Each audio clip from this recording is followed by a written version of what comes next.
Você sabia que o Pai, o Filho e o Espírito Santo estavam na criação do homem? Em que sentido somos a imagem e semelhança de Deus? Para você entender melhor essas questões, eu te convido para você ficar com a gente aqui nesse estudo sobre o Gênesis, porque nós vamos dar continuidade agora nesse vídeo.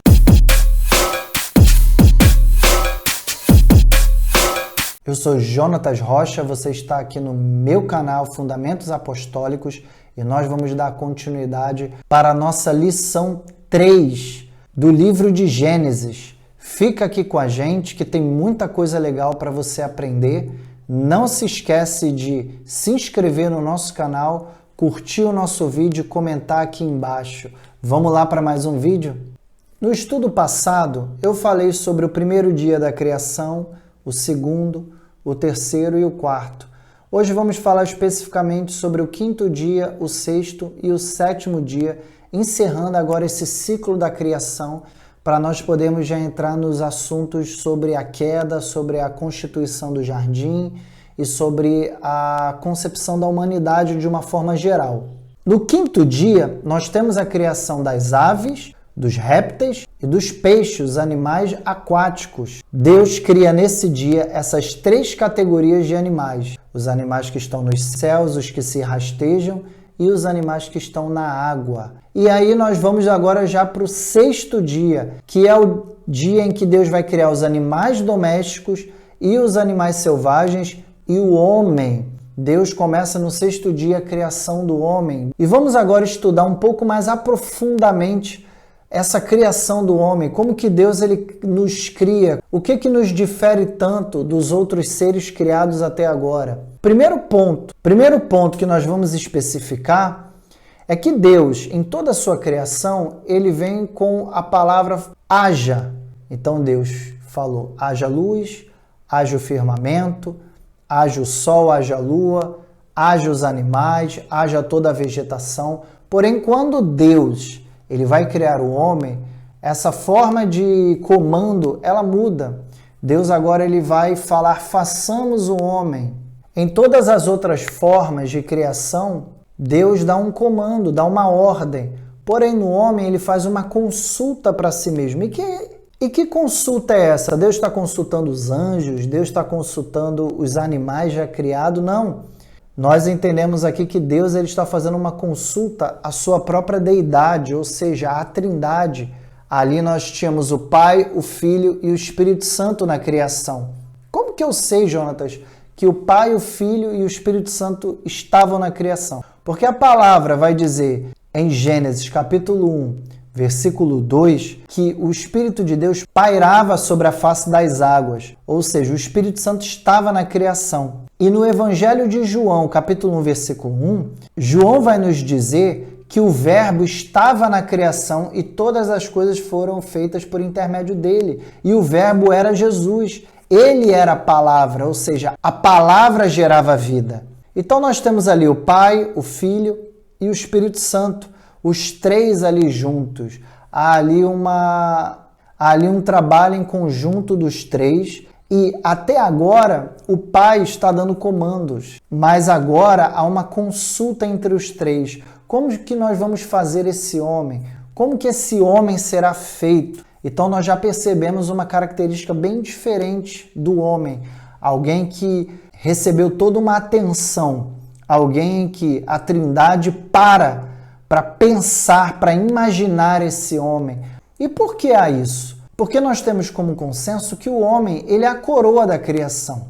No homem, Deus comunica a sua sabedoria, a sua justiça e a sua bondade divina.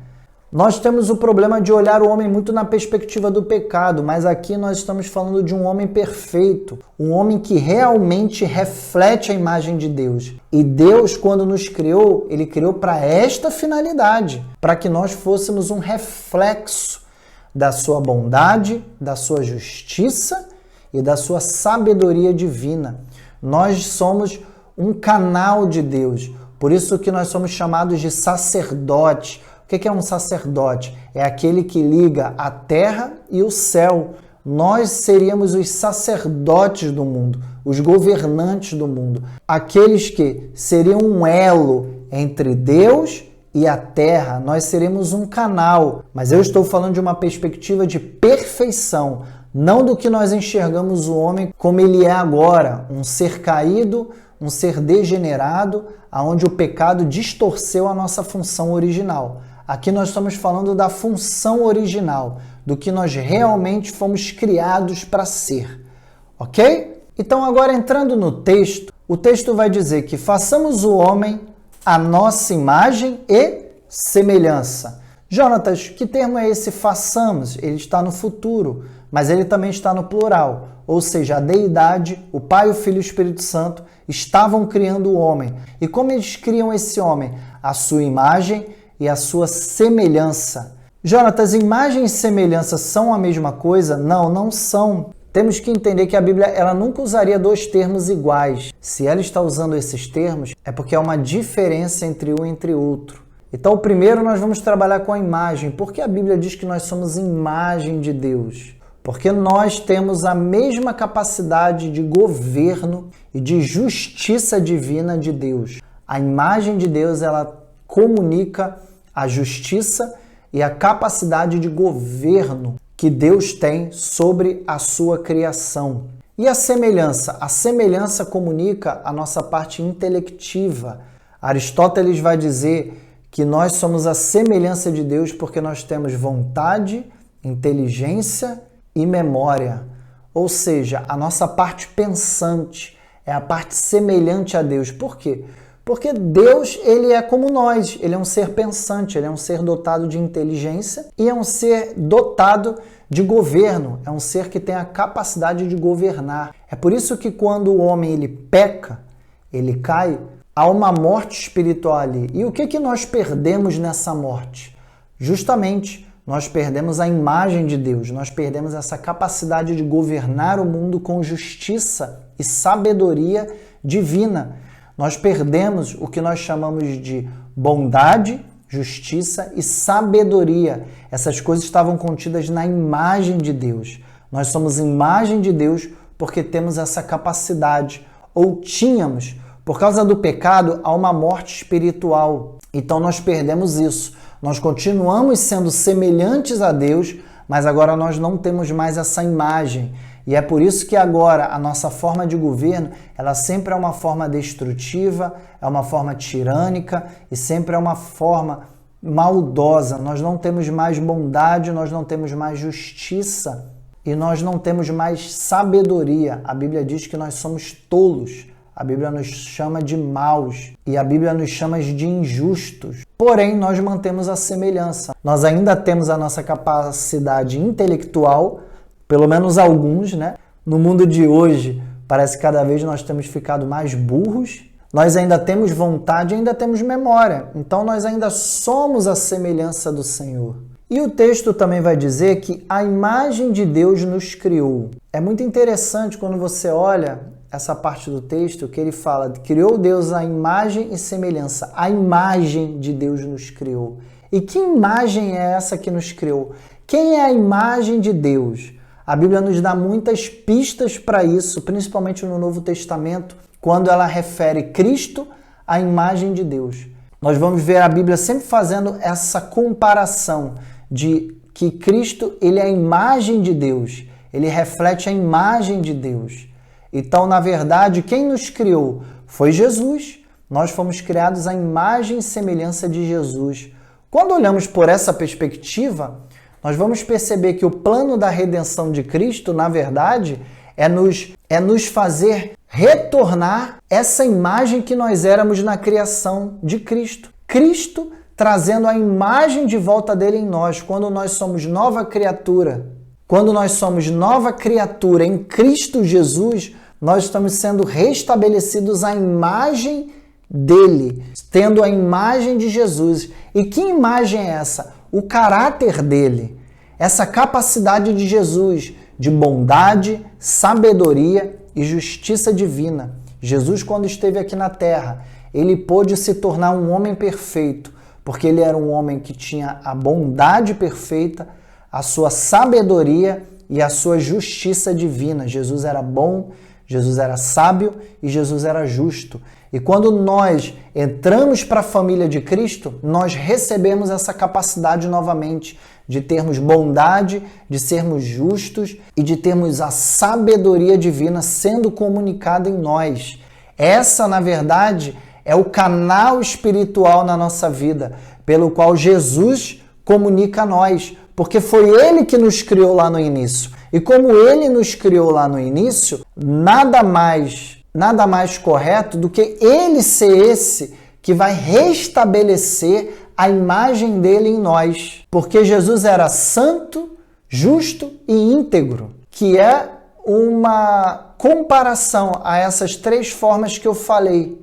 Então Jesus está o tempo todo comunicando a santidade dele, a integridade dele e a justiça dele em nós. Você que nasceu de novo, Jesus está tentando reconstruir isso novamente na sua vida, restabelecer essa imagem do Criador em você novamente, restabelecer essa capacidade de sacerdócio e de governo. Por isso que a Bíblia fala que nós somos o quê? Sacerdotes. Ele é o sumo sacerdote e nós somos sacerdotes. Por que ele é o sumo sacerdote? Porque ele é perfeito. E por que nós somos sacerdotes? Porque nós somos a imagem do sumo sacerdote. Somos semelhantes a ele. E Deus, ele não somente nos cria a imagem e semelhança dele, ele também nos abençoa. Ele nos dá uma bênção de sermos fecundos, de multiplicarmos e povoarmos a terra. Ele nos deu a capacidade de nos autorreproduzirmos. Ele cria Adão, mas agora ele nos dá a capacidade de nós criarmos outros seres humanos semelhantes a nós. Ele nos dá esse poder, essa capacidade de autorreprodução. Ele coloca sujeito todas as coisas sobre nós, os animais, a terra, para que nós viéssemos a governar, ter um governo perfeito, com essa imagem e semelhança dele, nós fôssemos um sacerdote, um representante de Deus aqui na terra, e os animais pudessem sentir o governo de Deus na vida deles através de nós. E esse governo, a palavra que está no plural, não se limita somente a Adão, mas a toda a sua posteridade. Todos nós recebemos essa capacidade de governar. E por fim, nós temos o sétimo dia, que a Bíblia vai dizer que Deus descansou de toda a obra que ele fez das suas mãos. Esse descanso aqui, ele tem uma conotação de contemplação. Deus termina toda a sua obra e agora ele vai ter um dia para contemplar. Ele vai descansar e contemplar tudo que ele fez. E ele diz que ele santifica esse dia e abençoa esse dia. Temos que entender que o sétimo dia, ele nada mais é que uma imagem de algo futuro. Que futuro é esse? O nosso descanso celestial. Deus está trazendo um princípio que vai se concretizar num futuro, que é o nosso descanso celestial. Então ele cria o princípio de um descanso terreno, que é o sétimo dia. Por isso que os judeus, eles guardam o sábado, eles têm o princípio que o sábado, ele é um dia sagrado. Porém, isso é uma sombra do que há de vir. A Bíblia diz que todas essas coisas, dias, mês, celebrações, são uma sombra do que há de vir perfeito, que é um descanso celestial. E chegando mais um fim de uma aula, eu agradeço a sua presença. Curta, comente, compartilhe esse vídeo, nos dê sugestões. Toda sexta nós vamos estar lançando uma aula sobre o Gênesis e vamos estar dando continuidade a esse assunto para edificar e abençoar a sua vida.